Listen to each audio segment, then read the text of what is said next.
Fazer, então, esse agradecimento, né, a presença aqui de tantas pessoas importantes nesse campo da divulgação e da comunicação científica. Então, gostaria de receber e agradecer a jornalista Luísa Caires, que é editora de ciências do jornal da USP. Ela, como um destaque aqui que eu posso citar, tem o segundo perfil mais influente do Twitter sobre os temas que envolvem a pandemia de Covid-19. Então, isso mostra o quanto que ela tem trabalhado, né, nessa disseminação de informações baseadas na ciência, informações corretas, e, obviamente, enfrentado, né, uma série de desafios frente ao nosso contexto atual, né, de polêmicas, né, e questionamentos. Então, agradeço, Luísa, seu tempo e sua disponibilidade. É um grande prazer ter você aqui com a gente. Também recebemos o Everton Trindade, que é mestre em Biologia Evolutiva e é doutorando do Programa de Pós-Graduação em Ecologia e Biologia da nossa UFPR.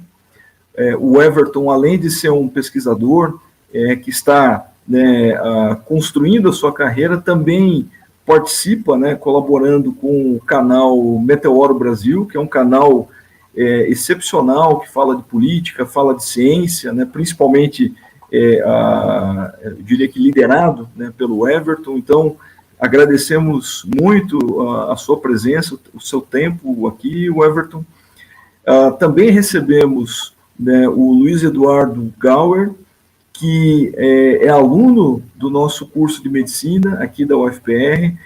Tive o privilégio de ser professor do Luiz Eduardo, e ele tem um canal chamado Cientificando, que é um canal que também tem aí milhares de inscritos, fala de ciência, fala de filosofia, com muita densidade. Então, agradeço muito também a sua presença, e fecho aqui essa sessão de apresentações e agradecimentos, né, recebendo novamente, né, com muita alegria, a professora Regiane Ribeiro, né, que é coordenadora da nossa agência Escola de Comunicação aqui da UFPR, é diretora do setor de artes, comunicação e design da nossa queridíssima e centenária, né, Universidade Federal do Paraná, e é uma pessoa que tem muita articulação e atuação nesse campo da comunicação e divulgação científica. Então, também te agradeço muito, professora Regiane, né, nossa colaboradora aí de tantos momentos, né. Então, com isso, pessoal, a ideia é fazer com que a nossa aula possa consolidar um debate que vem sendo travado, né, na mídia, na imprensa, dos meios, né, de comunicação científica, que colocam tantas informações, né, para a população, e muitas vezes essa população tem dificuldade em fazer essa identificação do que é uma informação com qualidade, como que essa informação impacta nessas pessoas. Isso tudo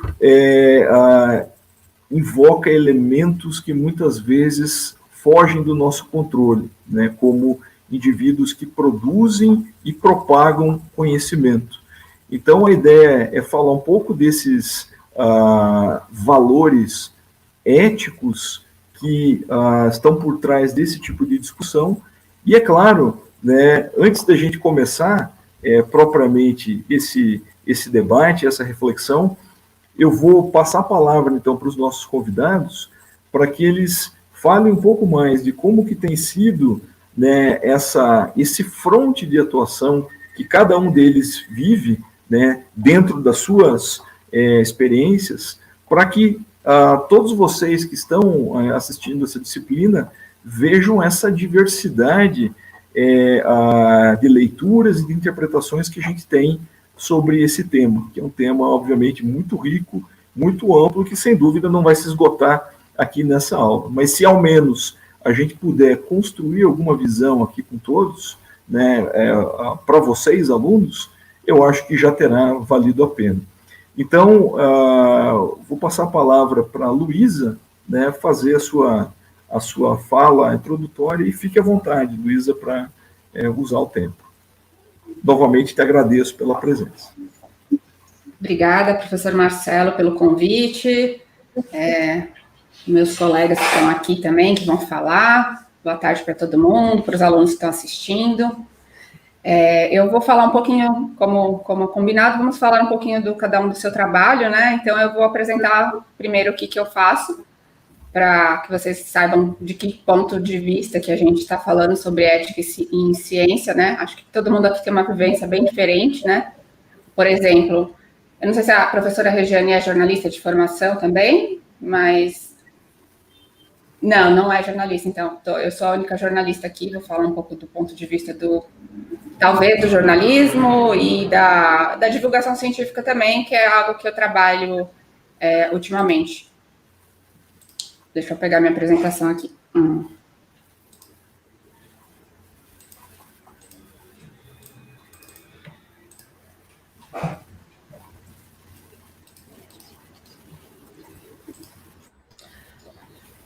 Então, eu vou falar de como a gente faz divulgação científica a partir da universidade, né, na realidade da USP, né, que é diferente também de cada universidade, que é divulgação científica feita por meio do jornalismo de ciências, principalmente, mas também nas redes sociais, também usando YouTube, podcasts, mas a maioria da produção que eu estou envolvida tem a ver mais com o jornalismo de ciências, um jornalismo que é um pouco institucional também, porque a gente fala das pesquisas da USP, né? Não é aquela coisa tanto talvez de aprofundar tanto, às vezes, questões um pouco mais complexas, né? A gente acaba dando mais visibilidade mesmo para as pesquisas da USP, mas não deixa também de abordar. A minha editoria que eu coordeno lá é a de ciência, mas tem outras editorias também no jornal, então a gente acaba falando de tudo um pouco. Esse aqui é o jornal da USP, o modelo atual do jornal da USP. A gente está apenas na internet, né? Não temos, por vários anos o jornal foi principalmente impresso, né? Esse é um projeto relativamente novo, de 2016 para cá, que a gente só passou a ser só online. E, então, como eu falei, deixa eu pegar aqui a caneta. Tem as diferentes editorias, né? Cultura, atualidade, universidades, institucional, e eu cuido da editoria de ciências. A gente traz na editoria de ciências resultados de pesquisa de todas as áreas, e também um pouco de repercussão de atualidade de temas em ciência, alguma coisa que é feita muito pela Rádio USP, né? A Rádio USP, até pelo meio, né, de ser rádio, tem aquela coisa mais de pegar as notícias do momento, mais assim, né, do cenário brasileiro, e comentar, colocar os pesquisadores, os especialistas para comentar, para repercutir, né? E também fazemos isso nas notícias de ciências, que ultimamente somente na pandemia, estão muito em evidência. E também fazemos o conteúdo nas mídias sociais, que é o selo Ciência USP, além do podcast, também Ciência USP. Então, a gente trabalha com textos, trabalha com podcasts. Esse aqui é nosso principal podcast de ciências, que é o Ciência USP, mas tem vários outros, né? Tem uma seção de artigos, geralmente pesquisadores, professores ou alunos até da USP, né, que submetem artigos. Não são artigos científicos, são artigos de jornal, né, como se fosse um artigo mesmo, né, como se fosse uma coluna, mas não é uma coluna porque a pessoa não tem aquela coluna fixa, né, mas para falar de temas que eles entendem, né, mas que seja de uma maneira voltada para não especialistas. Então, são textos muitas vezes opinativos, ou para apresentar alguma ação que eles fazem dentro da universidade ou fora dela, ou para comentar algum aspecto que eles estudam. Então, a gente tem várias reportagens e notícias de várias áreas, né, além das ciências. Trabalhamos Quando temos condições, trabalhamos com infográfico, que é uma coisa que funciona bastante, né? O pessoal gosta bastante de assistir, de ler, ver matérias com infográfico, né? Aqui alguns exemplos de infográficos que a gente já fez, né? Ou matérias em infográfico. Tem o canal USP no YouTube também, né? Aqui são alguns exemplos de matérias da editoria de ciências. Então, a gente procura, como eu falei, em relação à pesquisa, né? A gente pega um trabalho, um resultado de um trabalho científico, ou de um projeto, né? Mais tempo, e que geralmente gerou um paper, né? Principalmente nas áreas de biológicas e de exatas, nas de humanas, às vezes gera paper também, às vezes gera tese, dissertação, livro. Não é que na área de humanas não funciona, né? Não é tanto como a área de biológicas e exatas, que é aquela coisa daquela produção constante de papers, né? É um pouco diferente. Mas então a gente faz isso, procurado, né, aí fazer do paper até o público leigo, né? Aquele artigo que estava daquele jeito, ele vira aqui uma matéria de jornal, e muitas vezes ele é republicado por mídias externas, ou as mídias externas procuram os pesquisadores que viram na matéria do Jornal da USP, reentrevistam, fazem outra matéria. Aqui um outro exemplo de um artigo também, que também vira uma matéria, depois vira um conteúdo de mídias sociais, e muitas vezes também vai parar na mídia externa, né, nos seus vários formatos. E outra parte bastante importante do nosso trabalho em ciências é a divulgação em redes sociais, né? O material que a gente usa, o substrato, vamos dizer assim, são os próprios conteúdos que o Jornal da USP produz, mas a gente também procura abordar de uma maneira um pouco diferente, né? Porque as redes sociais não é só você pegar um trecho lá do que você escreveu no jornal, copiar e colar na mídia social, tem uma linguagem toda própria, né? Aqui, por exemplo, esse artigo que gerou essa matéria, daí na mídia social ele vai aparecer de outro jeito, né? Às vezes com uma chamada diferente do que era inicialmente o que era na notícia, né? Aqui, por exemplo, uma pesquisa sobre placebo honesto, sobre um placebo que as pessoas sabem que estão tomando, e mesmo assim tem resultados bons, mesmo sabendo, né, que em tese o placebo é a pessoa não saber que tá tomando uma substância inerte, né, mas agora estão pesquisando também o placebo, o placebo honesto que fala, né, acho que em inglês é essa expressão, fica meio esquisita em português, mas é isso mesmo, porque na verdade é o que é revelado para a pessoa, né? Então, eles estão pesquisando e mostrando que tem resultados superiores a não tomar nada, por exemplo, né? Quando compara quem não tomou nada. Mesmo a pessoa sabendo que aquilo que ela está tomando é inerte, é bem curioso, assim. Então, é um fenômeno que está sendo estudado aqui, no caso, no desempenho esportivo, um suplemento, né? Aqui, só dando um exemplo, né, da divulgação disso no Twitter. Aqui no Instagram, a gente, né, a matéria, por exemplo, que deu origem a esse carrossel aqui que eles chamam do Instagram, né, que aí você clica aqui, vai passando várias imagens, ela era bem diferente do que a gente publicou no Instagram. Não tão diferente em essência, né, mas no formato mesmo, que a gente escolhe, né, que recortes que a gente pega para as mídias sociais. Daí tem aqueles vídeos que é, né, um formato meio TikTok, que também a gente não está no TikTok, mas esse formato que o Instagram também colocou, né, uma plataforma para usar meio parecida com o TikTok, né, TikTok não é só as pessoas ficarem lá dançando, nem fazendo coisas engraçadas necessariamente, né? Então, aqui no caso, eles estão apresentando a pesquisa com uma linguagem mais simples, com umas imagens interessantes passando atrás, e num vídeo de 1 minuto no máximo, né? Daí, por exemplo, um artigo de pesquisa que vira essa matéria aqui, daí nas redes sociais vira uma outra coisa, né? A gente coloca uma abordagem diferente, mas fala da pesquisa, obviamente, também. Não temos feito mais isso, mas já fizemos cobertura em tempo real, às vezes pelas redes sociais também. Ultimamente não tem funcionado muito bem, cobertura em tempo real. O Instagram é uma rede que muda muito, né? Então, a gente vai ajustando, sim, né?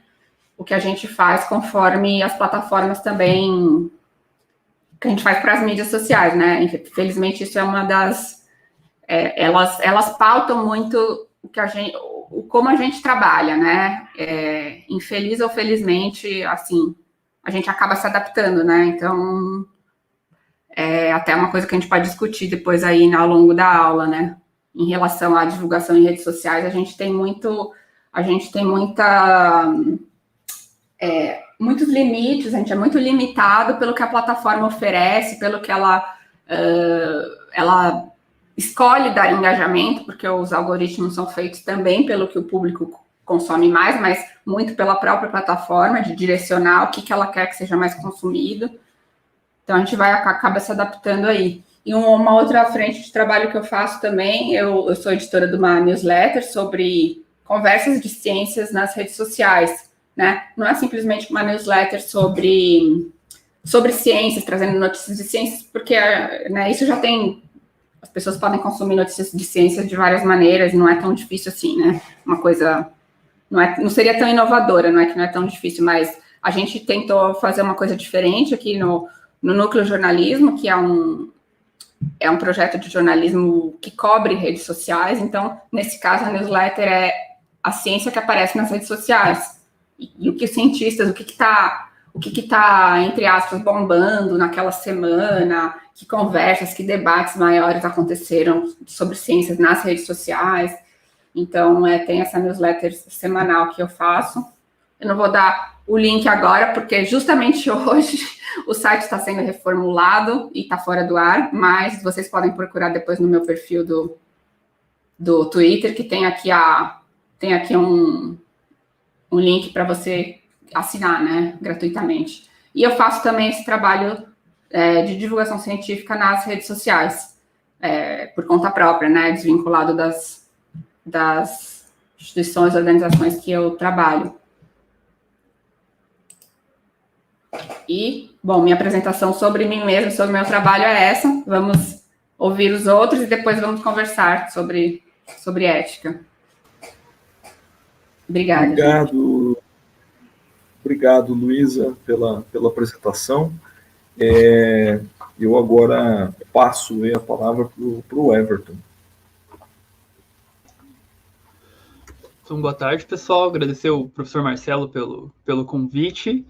Fico muito feliz quando convidam a gente para conversar com outras pessoas também, que geralmente a gente, principalmente na pandemia, ficou tão sem tempo que às vezes a gente não tem tempo para acompanhar as pessoas que a gente gosta, né? E aí essa é uma oportunidade da gente trocar uma ideia. Eu vou compartilhar minha tela aqui também. Deixa eu...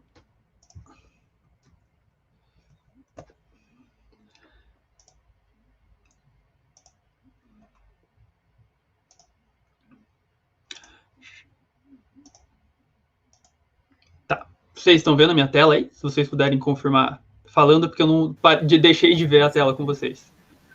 Estamos vendo, sim, o Everton. Ah, beleza.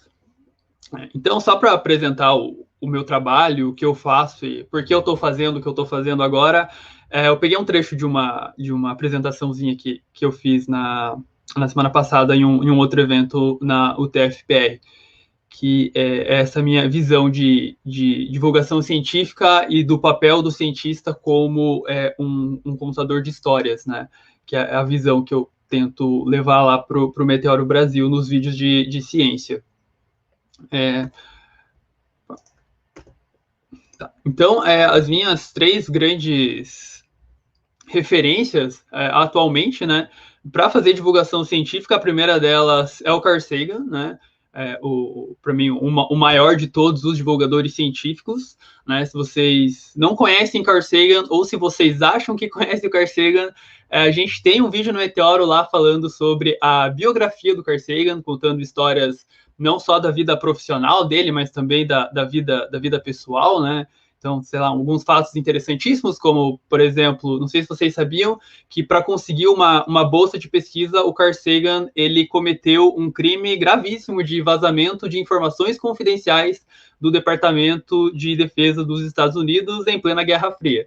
Então, é um vídeo bem legal que mostra que Carl Sagan, ele também era humano, também cometia erros, mas não deixava de ser uma pessoa sensacional. Então, a grande referência que eu tenho na divulgação científica é o Carl Sagan.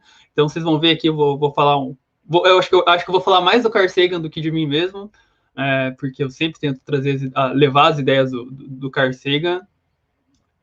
Mais recentemente, esse livro aqui, chamado A Ciência do Contar Histórias, né? Por que histórias nos fazem humanos e como contá-las melhor. É um livro que eu acho que é um ponto de virada, assim, na minha ação como divulgador científico, que eu acho que todo mundo que conta histórias, acho que eu sugiro que leiam esse livro. E o próprio Meteoro também, né, acabou influenciando o que eu faço. Né? Também a divulgação científica que eu fazia antes é diferente da divulgação que eu faço hoje com o Meteoro.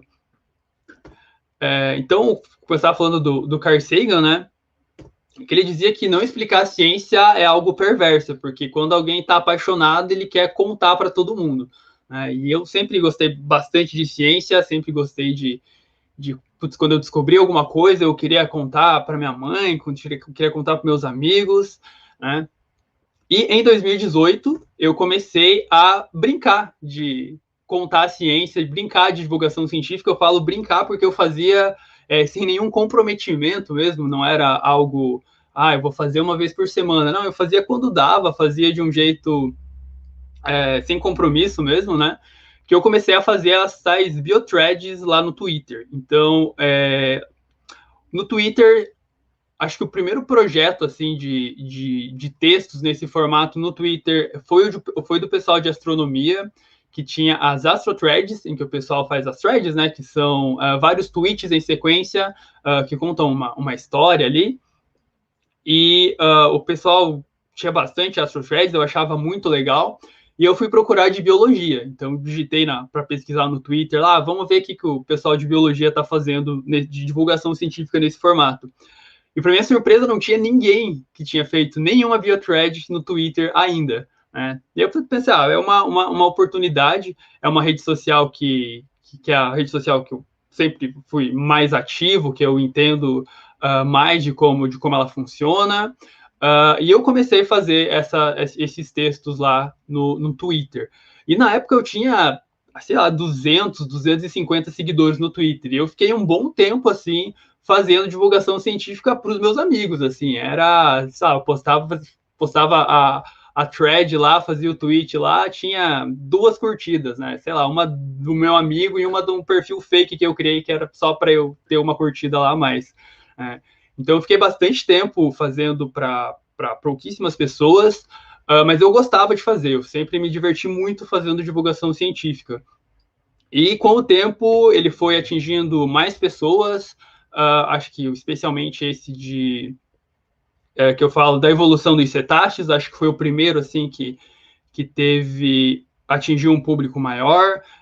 Um sobre as alterações climáticas também foi um dos que tiveram bastante engajamento. E até que uma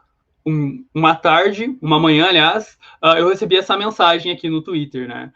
Que era de um perfil do Twitter, me convidando para almoçar com eles e que eles queriam transformar alguns textos que eu tinha escrito para o Twitter, em vídeos para o canal deles, né? E esse perfil não era de ninguém mais de quem menos do que do Meteoro Brasil, que é um canal que eu conhecia, eu acompanhava, não era algo que eu acompanhava com frequência, porque, ironicamente, o YouTube acho que era a plataforma de conteúdos assim que eu menos consumia, mas eu conhecia, obviamente, o Meteoro Brasil, que, para quem não conhece, então, é um canal que bem grande hoje. Recentemente ele passou de 1 milhão de inscritos.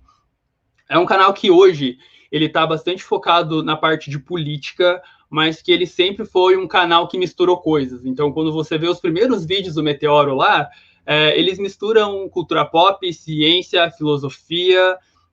Hoje também eles misturam política.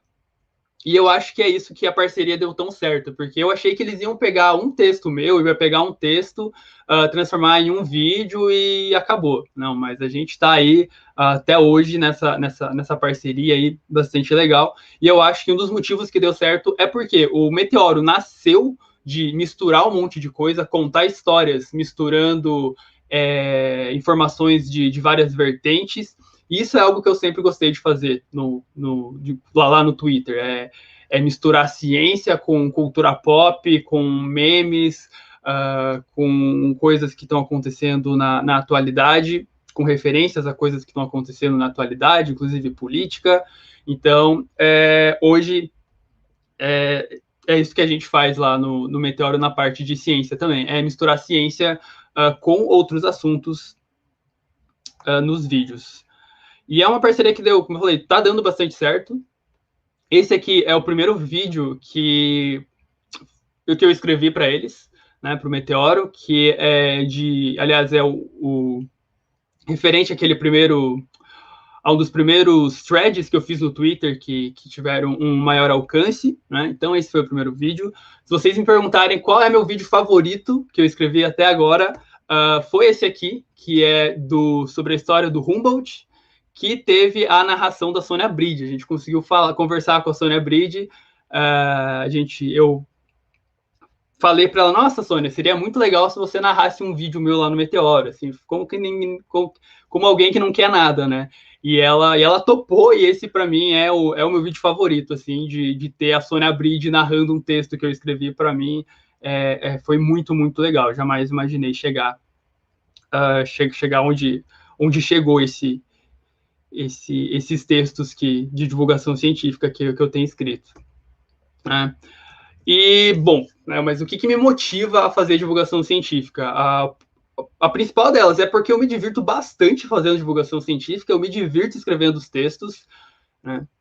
Então, mesmo quando eu estou meio sem tempo, eu tento dedicar um pedacinho da minha semana para fazer divulgação científica. Não eu sequer considero um trabalho, né? Às vezes é até um hobby, né?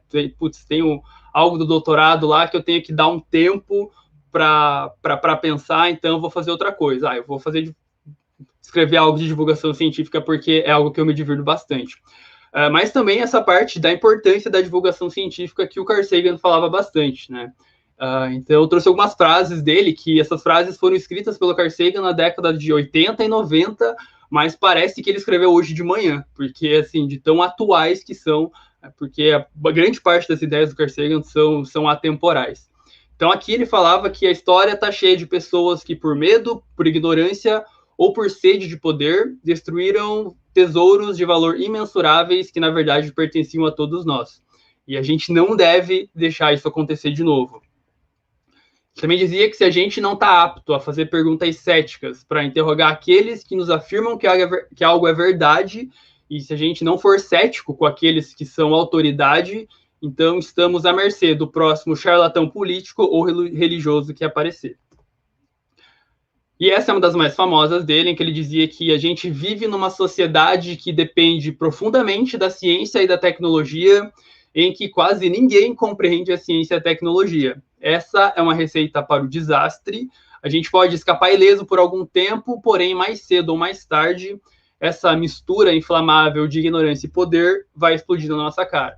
E eu não sei se vocês concordam, mas eu acho que essa mistura inflamável de ignorância e poder explodiu na nossa cara da pior forma possível. né, que é durante uma pandemia. E aí eu trago outra frase também da Natália, uma frase maravilhosa dela na CPI da Covid, em que ela fala que uma pandemia é uma doença da sociedade, muito mais do que do indivíduo. A sociedade está doente e a cura, a solução da pandemia também vai estar na sociedade.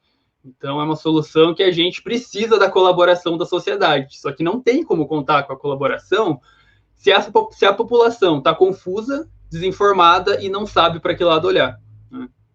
Então, grande parte dos erros que foram cometidos durante a pandemia poderiam ser, pelo menos, minimizados se a população tivesse menos confusa e menos desinformada. E grande parte dessa confusão e desinformação, do meu ponto de vista, foi feito de maneira intencional. É tática política, no meu ponto de vista, né?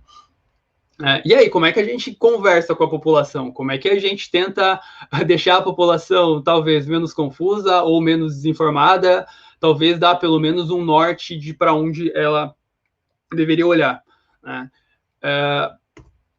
Eu acho que é através de histórias. Aquele livro que eu citei lá no começo rapidamente, ele diz que o que nos une como seres humanos, aliás, o que nos faz seres humanos é a nossa capacidade de contar histórias. É muito interessante, ele traz a visão de que o nosso cérebro nada mais é do que uma máquina de processar histórias, que tudo que a gente faz, tudo que a gente pensa é através de histórias. Então, para mim, a divulgação científica é transformar dados e estudos científicos em histórias. Na verdade, eu já vejo os estudos científicos como histórias. Então, a gente tem um vídeo lá no Meteoro falando sobre a estrutura de artigos científicos, em que a gente mostra que a estrutura de um artigo científico ele é muito parecido com a estrutura de uma história de ficção. A gente até pega como exemplo Breaking Bad e mostra como que começa a história do Breaking Bad, né, as reviravoltas, e a gente mostra que um artigo científico ele tem a estrutura bastante parecida, né? Parece estranho, né? Nossa, um artigo científico, uma história de ficção, coisas totalmente diferentes, como é que eles podem ter alguma semelhança? Mas é que eles têm a mesma origem, que é a nossa máquina de processar histórias, que é o nosso cérebro. Então, se me perguntarem o que eu faço no Meteoro, eu nem digo que eu faço divulgação científica, eu falo que no Meteoro a gente conta histórias sobre ciência e usando a ciência, né? E eu gosto bastante quando ideias de grandes cientistas, como o do Carl Sagan, eles acabam convergindo para ideias de pessoas que espalham outros tipos de conhecimento, né? Como é o caso do conhecimento popular, o conhecimento indígena. O Ailton Krenak tem esse livro chamado Ideias para Adiar o Fim do Mundo, em que é um livro bem curtinho, bem gostosinho de ler, em que ele fala, basicamente, a ideia central do livro é que talvez a gente não consiga evitar o fim do mundo. Então, é quase impossível não ser pessimista, tendo aí uma crise sanitária, crise econômica, crise climática, uma crise de humanidade mesmo, né? Não tem o que eu faço, o fim do mundo está aí, né? Por que eu vou me esforçar para fazer alguma coisa de bom? Mas nesse livro ele diz que talvez a gente realmente não consiga evitar o fim do mundo, mas a gente pode tentar adiar, né? E aí, né? Mas por que a gente vai querer adiar o fim do mundo?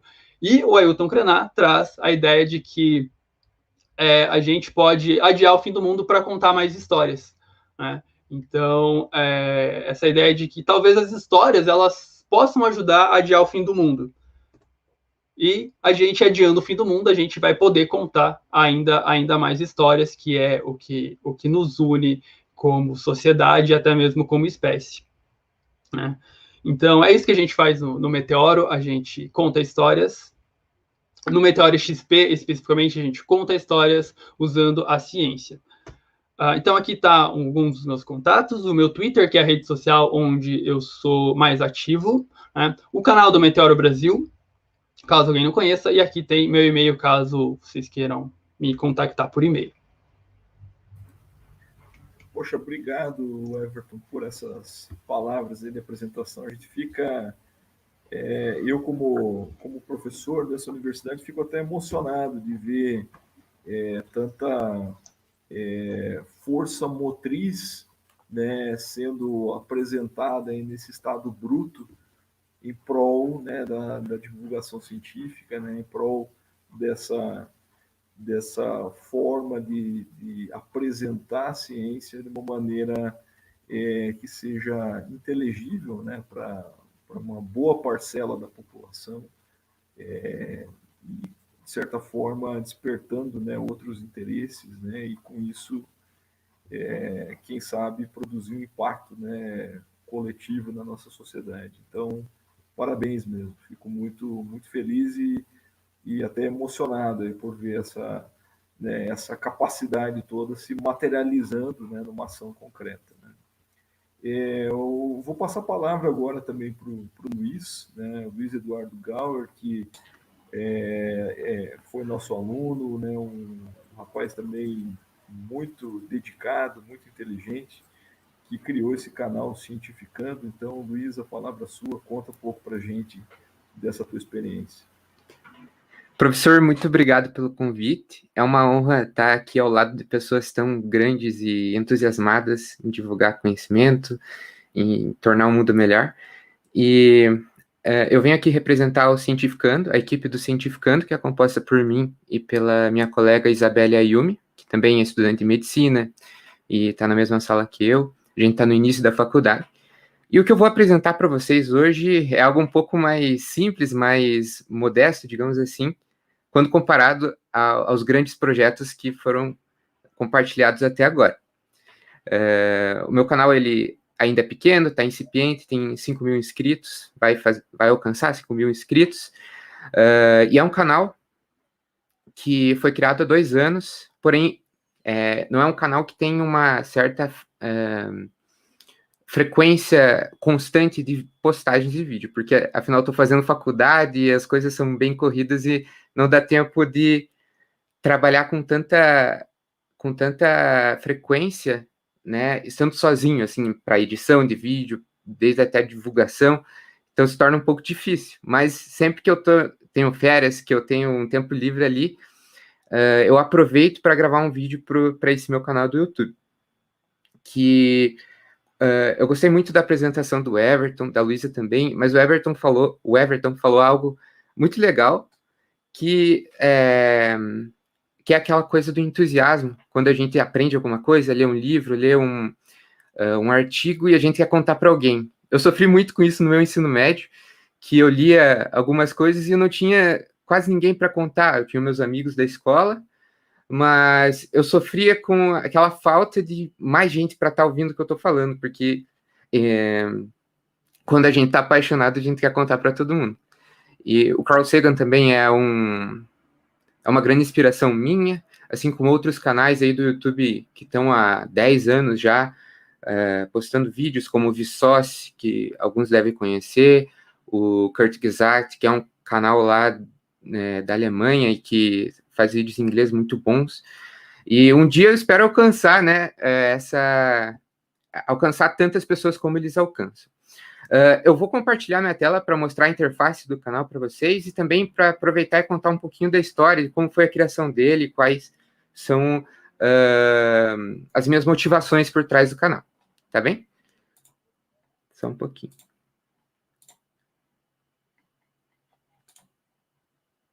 Deixa eu ver aqui.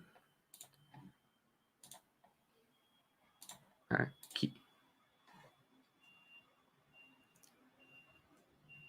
Tá aparecendo? Tá. Então, beleza. Então, assim, durante o ensino médio, no primeiro ano, particularmente, eu estudei no colégio chamado Colégio SESI, e lá a gente apresenta muito seminário. E até então, eu nunca tinha visto vídeos, né, depois do seminário, ou algo mais dinâmico para o pessoal assistir, né? E aí eu tive a ideia de fazer vídeos. Eu não sabia editar na época, eu até tinha alguma experiência, porque no ensino fundamental eu criei um canal sobre Minecraft, sobre jogos ali, e daí eu aprendi a editar no Photoshop, no Sony Vegas, que são programas de edição de vídeo e de imagem, e daí eu aproveitei esse conhecimento que eu tinha para fazer vídeos para o colégio. Então eu fazia vídeos sobre arte, sobre história, e no decorrer dos anos eu fui aprimorando isso, né, e chegou um momento que eu decidi abrir um canal no YouTube. E a minha principal motivação através do canal é um pouco diferente do que foi relatado até aqui, porque, assim, eu estou estudando, eu não sou formado. Como é que eu vou falar com tanta propriedade de algo que, assim, eu estou estudando como alguém que está aprendendo? Então, a minha ideia, através do Cientificando, é justamente ensinar enquanto eu aprendo, né? Eu estou com um projeto aí que vai lançar daqui 1 mês, 2 meses, que é fazer um vídeo mais como realmente o Everton falou, que é uma história sendo contada. Então, como que eu decidi aprender aquilo, quais referências eu utilizei e qual conhecimento aquilo gerou, né, para mim e que agora eu estaria divulgando. Então, os vídeos, além disso, né, de ser algo que eu aprendo e vou transmitindo para as pessoas, eu decidi fazer algo como a partir da origem do conhecimento em si, que é lá da filosofia, e a partir daí construindo, né, os ramos que ali vai surgir a psicologia, depois, antes ainda, muito antes vai surgir física, matemática, todas essas, e a longo prazo o plano do canal era justamente ir criando essa árvore, né? Então, se vocês acessarem o canal, tudo começa a partir de um vídeo chamado História da Filosofia Piloto, que eu comento sobre os grandes pensadores da humanidade e tal, bem rapidinho, meio que com uma música inspiradora ali para dar para fazer o pessoal se sentir animado e tal. E aí eu parto desse vídeo piloto e começo a falar da história da filosofia em si, né? Não da filosofia propriamente dita, mas da história da filosofia como uma ciência mesmo, né? Qual o contexto histórico que fez aquele pensador surgir com aquelas ideias. Então, partindo disso, e é claro que a gente acaba abordando, né, o que aquele pensador gerou no campo da filosofia em si. Mas, além disso, da história da filosofia, também tem uma playlist sobre física moderna. Então, também eu estava lendo vários livros relacionados à teoria das cordas e eu estava muito entusiasmado e eu decidi trazer isso para o canal. Além disso, tem uma playlist sobre mitologia grega, que é uma playlist que eu fiz em conjunto com o professor Sérgio Paulo Feitosa, que é mestre em religiões, ele estuda bastante mitologia, e daí eu chamo ele para conversar, né, sobre mitologia nos vídeos. Então, basicamente, esse é o meu trabalho, e eu gostaria de comentar para vocês de algumas situações que ocorreram no canal logo no início, e outras situações que vêm ocorrendo recentemente aí, que talvez seria interessante da gente até debater depois. Então, quando eu iniciei a série de Em Busca da Teoria das Cordas, estava me baseando num livro, Brian Greene é o nome do escritor. Ele é um divulgador da ciência bastante conhecido e tem os best-sellers por aí. Tem o Michio Kaku também, que é outro astrofísico bastante renomado, e eu estava me baseando nesses livros. E aí eu lancei o primeiro vídeo e ele alcançou um grupo lá no Facebook de várias pessoas que estavam estudando física, e eu, como não estou formado, né, não tenho um conhecimento tão grande das referências, acabei me deparando com uma pessoa formada em História da Ciência e também em Física, que comentou a respeito nesse vídeo, né, e falou que eu poderia pesquisar em mais referências mais ricas, inclusive referências de brasileiros que são muito renomados nessa área. E foi aí que eu tive isso já faz uns 2 anos, foi aí que eu tive um clique na minha cabeça que quando a gente divulga ciência, apesar de, por exemplo, eu estar fazendo só para divulgar um aprendizado que eu tenho, mesmo assim existe uma responsabilidade enorme. E aí que vem a importância da gente buscar referências e analisar essas referências com um olhar bastante crítico, e quando a gente fala de artigos, principalmente, não usar resultados de artigos simplesmente como argumentos de autoridade, né? Está publicado numa revista famosa, né? E se está publicado lá é porque é verdade. Não. O que a gente precisa fazer é analisar esses artigos, fazer uma divulgação científica realmente depois de ter feito uma análise completa do que está sendo divulgado. E a partir daí eu comecei a tomar um cuidado bem maior dos meus vídeos, pesquisar em várias e várias referências, e diante disso, né, tem outro problema que a gente enfrenta como divulgador científico, que é o tempo, né? A gente tem nossos compromissos, quem já é formado tem trabalho, tem que pagar contas, né? E fazer tudo isso sozinho é uma grande barreira. Então, é por isso que o Cientificando acaba não tendo uma frequência tão grande de vídeos, mas os vídeos que saem sempre têm obras variadas embasando o que é dito, né? Até em alguns comentários existem pessoas que trazem essa discussão. Poxa, eu li um livro de 20 anos atrás que dizia que o conceito, né, etimológico de filosofia, o conceito etimológico de filosofia surgiu com Pitágoras. Outro diz que surgiu com Heráclito. Enfim, sempre tem esse debate nos comentários, e é aí que entra a parte da referenciação, né, que a gente usa para embasar os vídeos. E aí outra situação legal que eu queria compartilhar é que esses vídeos de filosofia que eu faço, há um tempo já vem sendo utilizados por uma professora do ensino médio, assim. Eu descobri do nada, assim, que ela diz para os alunos: ó, vocês assistem esses vídeos e daí vocês escrevem textos respondendo questões com base nesses vídeos e tal. E eu achei bastante legal, assim, que mesmo sendo um canal pequeno, mesmo não tendo um alcance tão grande, eu tive a honra de ter sido encontrado por um professor que achou interessante os meus vídeos e, com isso, está divulgando ele para os alunos. Então, divulgação científica, para mim, está sendo um hobby também, como o colega falou, e está sendo uma experiência incrível, assim, saber que a gente está contribuindo para a formação de diversas pessoas que normalmente não teriam acesso a um livro que já não está sendo mais vendido, ou a uma educação de qualidade, seja onde a pessoa esteja, né?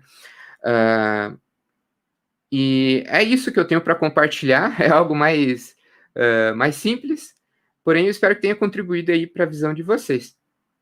Tá bem? Obrigado, Luiz Eduardo, pelas fala aí de abertura, né? Fico muito, muito feliz e te parabenizo aí pelo empenho, pelo esforço. Muito bom. Agora, para a gente finalizar essa primeira rodada, né, de falas aí de abertura, eu passo a palavra para a minha querida colega, a professora Regiane Ribeiro. Bom, então, boa tarde aí a todos e todas, né? Estou bem feliz em estar aqui de novo, né, Marcelo, pelo segundo ano participando da disciplina, né? Com isso eu também já cumprimento aí todos os alunos que estão com a gente na aula. Queria também dar um alô para os meus colegas aqui, para a Luísa, para o Weverton, para o Everton e para o Luiz. Estou aqui, né, a tiazona da divulgação científica, né? Todo mundo super jovem, mas são todos, de certa forma, inspiração, né? E quando a gente vê tanto a Luísa, obviamente não, porque tem a formação, é jornalista, né, está num projeto institucional, mas quando a gente vê o Everton e o Luiz falar de divulgação científica com tanta paixão, né, não deixa de nos deixar emocionados, assim, e ver que o caminho é esse mesmo, né, é apostar na meninada aí.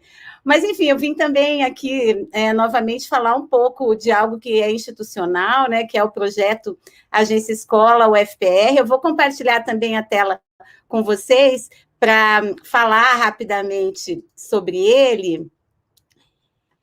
Me digam se aparece aí para vocês.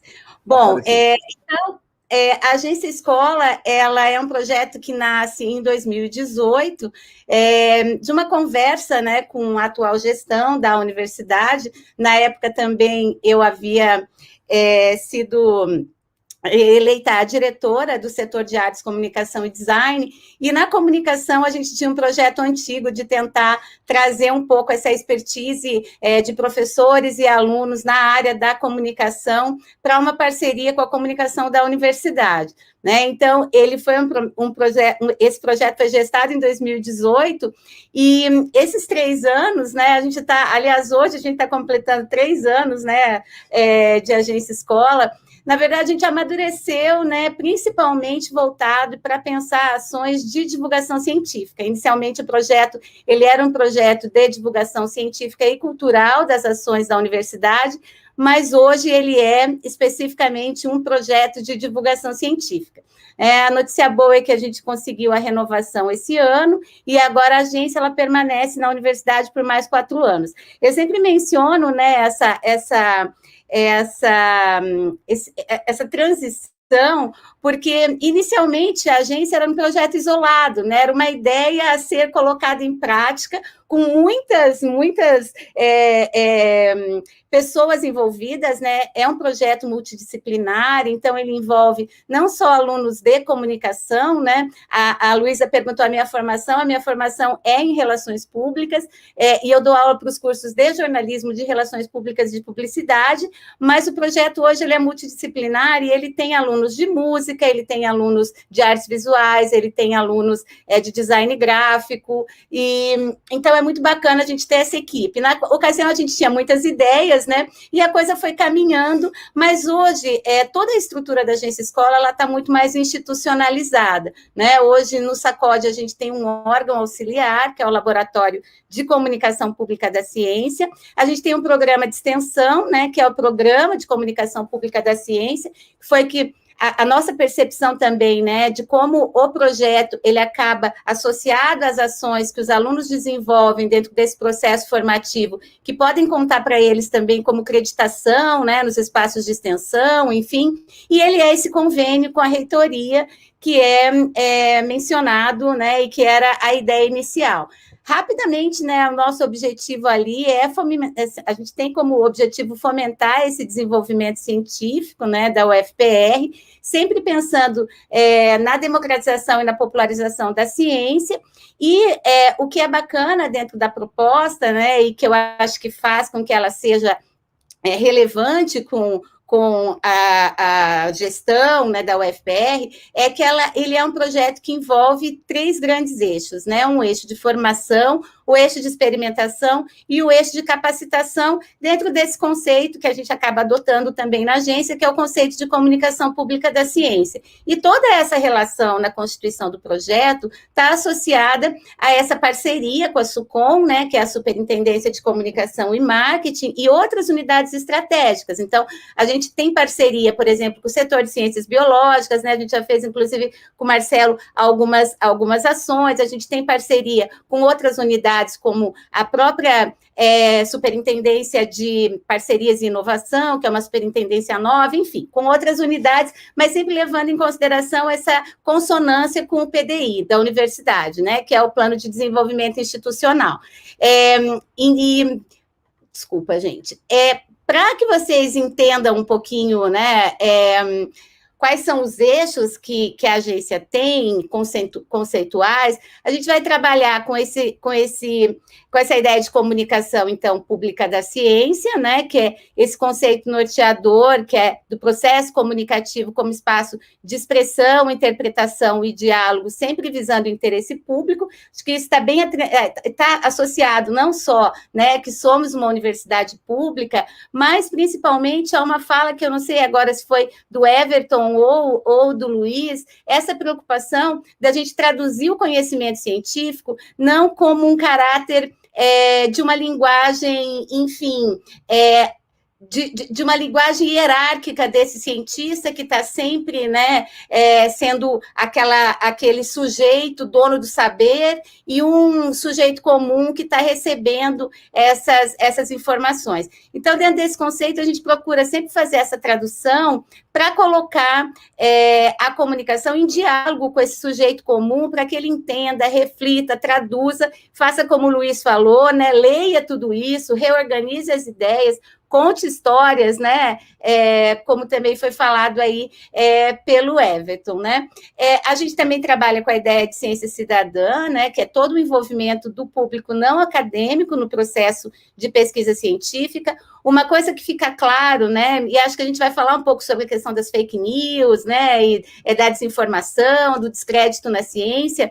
Uma das coisas que a gente fortalece muito no projeto é fazer com que os nossos alunos, no processo de formação, eles entendam que para comunicar ciência tem que saber, né, como se faz ciência, mas mais do que isso, que eles consigam, na verdade, ter essa noção do processo de fazer ciência e que as pessoas reconheçam esse processo, né? Porque se as pessoas entenderem mais ou menos como funciona o conhecimento científico, vai ficar mais fácil para que elas entendam e também para que elas não caiam, né? Muitas vezes em verdades aí, coisas que hoje, não só hoje, né? Que sempre foram comuns, mas que hoje estão potencializadas, né? E aí também, dentro desse conceito de ciência aberta e cidadã, democratizar o acesso ao processo, potencializar o desenvolvimento, então, de processos comunicativos nessa linha. Basicamente, né, a estrutura do projeto, ele parte sempre de uma reflexão, né, em que medida essa discussão do modelo de ciência vai indicar o país que a gente quer, né, a gente está passando um momento bem difícil agora, hoje mesmo, né, as nossas listas da pós-graduação aí estão pegando fogo, né, com todos os problemas que estão acontecendo em relação a recursos e uma série de questões, né, na pós-graduação, mas qual que é a importância dos meios de comunicação nesse contexto? Então, ele é um projeto voltado para a divulgação científica pelos meios de comunicação, né? A gente tem alguns objetivos, eu vou passar rapidamente por eles, né, específicos. Então, o primeiro deles é formar os alunos em diferentes cursos para reflexão crítica e prática da divulgação científica dentro do nosso conceito, né? Então, a gente procura trabalhar dentro de uma lógica de formação para esses alunos, para que eles entendam, óbvio, técnicas, né, para fazer um vídeo, para fazer uma reportagem, para fazer para redes sociais, enfim, né, um stories. A Luísa mostrou as várias ações ali que eles desenvolvem na USP, mas a gente também procura formar para que eles entendam que falar sobre ciência é um pouco diferente, né? Então, é muito bacana a gente fazer esse processo inverso, que é olhar para esses divulgadores científicos que estão trabalhando hoje com novas linguagens, né? Então, o Luiz, o Everton aí, porque um dos eixos da agência também é um eixo de experimentação, né? E essa experimentação, como o tempo da agência é um tempo diferente do tempo da comunicação, né? Que é aquela oficial da universidade, que muitas vezes tem que ser muito mais rápida, né? Porque são muitas coisas para serem também divulgadas, e também, como a Luísa já mencionou, né? Tem um caráter que é o da divulgação científica, o institucional. A gente percebe, assim, que olhar para essas novas linguagens e esses novos divulgadores e experimentar na agência é uma coisa muito importante. A outra é capacitar nossos docentes, né, para a difusão do conhecimento científico em ciência. E essa é um eixo que acabou aparecendo, vindo para a agência, né, depois do segundo ano em que a gente já estava trabalhando oficialmente, né? Então, hoje o eixo da capacitação, ele é também um eixo muito importante, né? Bom, ainda incentivar o desenvolvimento de pesquisas e produção científica no campo da comunicação, né? A gente tem envolvido no projeto 2 PPGs, o PPG que eu faço parte, que é o PPG Com e o PPG Design, e fortalecer a experimentação, como eu já mencionei, das diferentes linguagens, né?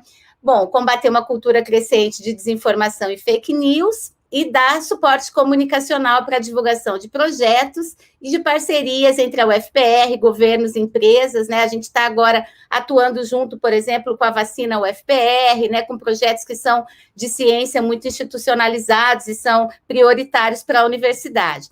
Um dos objetivos nossos também é criar grandes redes de comunicação e de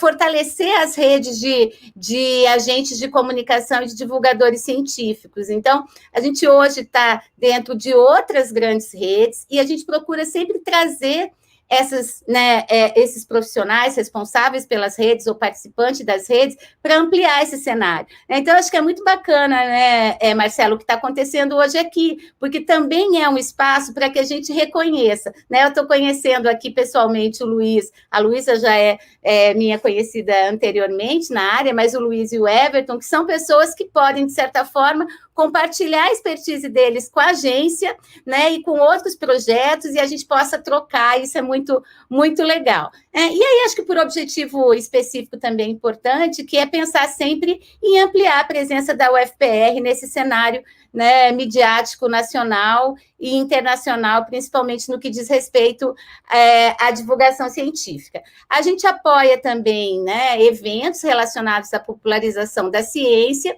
e esse também é um eixo que também a gente já conversava anteriormente, que cresceu bastante, né? Eu vou passar também rapidamente aí pelos eixos, né? Então, o eixo de formação é esse envolvimento dos estudantes de graduação e de pós-graduação, com as disciplinas dos currículos, né, dos cursos deles. O eixo de experimentação é a imersão dos nossos estudantes, professores e profissionais no que a gente chama de realidade da produção midiática profissional em comunicação pública da ciência. Então, é um envolvimento dos nossos alunos com a Superintendência de Comunicação, que tem profissionais lá, com a própria agência e com a UniFM, né, que é a rádio da FUNPAR, da Fundação de Apoio, que é parceira do projeto, né? Sempre pensando, como eu mencionei, a questão das novas linguagens. E a capacitação, que é cada vez mais preparar pesquisadores, projetos e núcleos de pesquisa da UFPR para essa difusão de conhecimento. Acho que vale mencionar aqui, né, entre os eixos, é que o grande...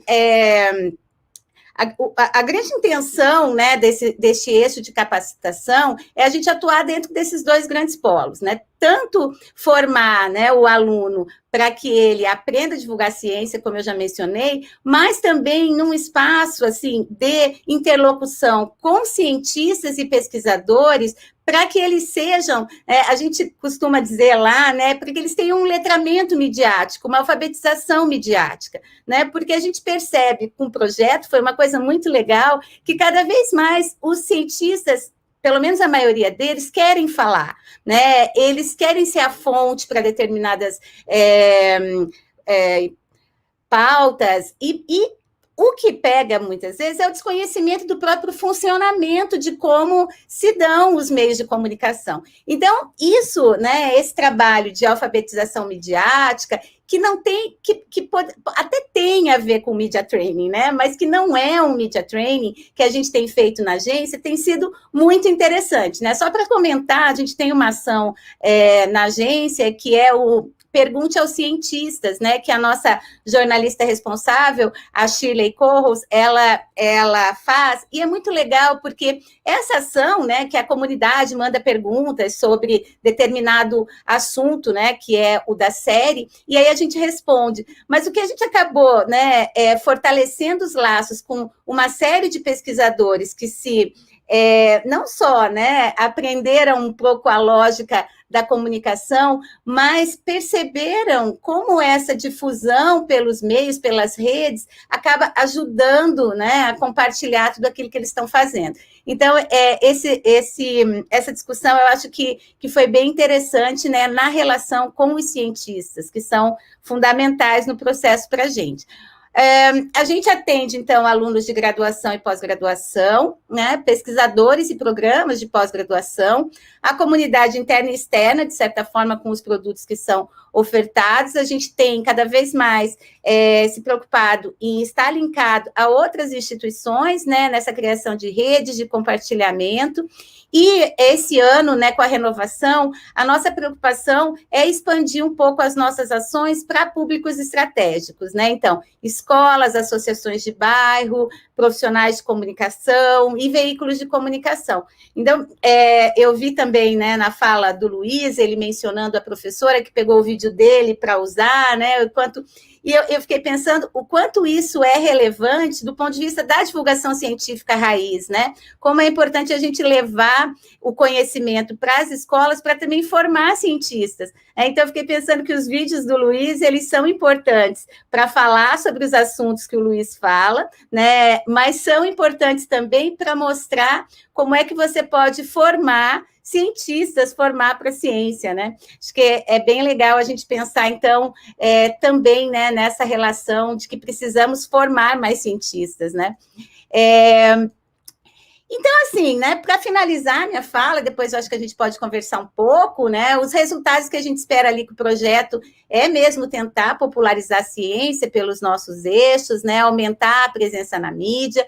A gente quer cada vez mais concretizar esses espaços de experimentação dos nossos estudantes e criar essa grande rede de agentes de comunicação, né, para além disso ainda fortalecer a UFPR, né, tem sempre na perspectiva das outras IFES, né, como referência nesse tipo de comunicação que a gente chama de comunicação pública da ciência, fortalecer a UFPR entre jornalistas, imprensa local e nacional, e tentar transpor essa cultura de fake news e desinformação para um conhecimento situado em base científica. Eu não trouxe exemplos muito concretos aqui, né, para não tomar muito tempo, mas esses são alguns, né, algumas das nossas ações, né, o Pergunte aos Cientistas, que eu já mencionei, as perguntas da comunidade, elas acabam transformadas numa entrevista, numa reportagem impressa, isso também vai para as redes sociais, e o Pergunte... ele tem também, em algumas edições, a inclusão de infográficos, né? Acho que a Luísa também mencionou isso tem sido uma preocupação nossa com os materiais impressos. O Primeira Pesquisa é um programa audiovisual em que a gente apresenta TCCs e a iniciação científica. O volume entrevista, que é sempre uma entrevista com uma pauta que esteja factual e importante para o momento. O boletim são boletins, né, de utilidade pública. Fala Cientista é o nosso podcast. O Guia de Fontes é uma plataforma desenvolvida pela UFPR para busca de fontes para jornalistas. O Divulga Ciência é um evento, né, que começou na pandemia e que a gente pretende continuar. E o Movimento Conexão é também um evento compartilhado para apresentar ações, principalmente voltadas para a cultura da UFPR. Então, acho que em linhas gerais é isso, Marcela. Não sei se eu passei muito do tempo aí ou se eu estou no tempo, mas aí fico à disposição para conversar também. Aí está o nosso contato, né? O nosso site, o Instagram, o Face, o Twitter, o YouTube e o nosso e-mail. Obrigada aí pelo espaço. Obrigado, Regiane. Parabéns pelas ações e pelo trabalho, né, tão importante, né, à frente da agência Escola de Comunicação, e com tantos, né, braços aí que a gente pode identificar, né?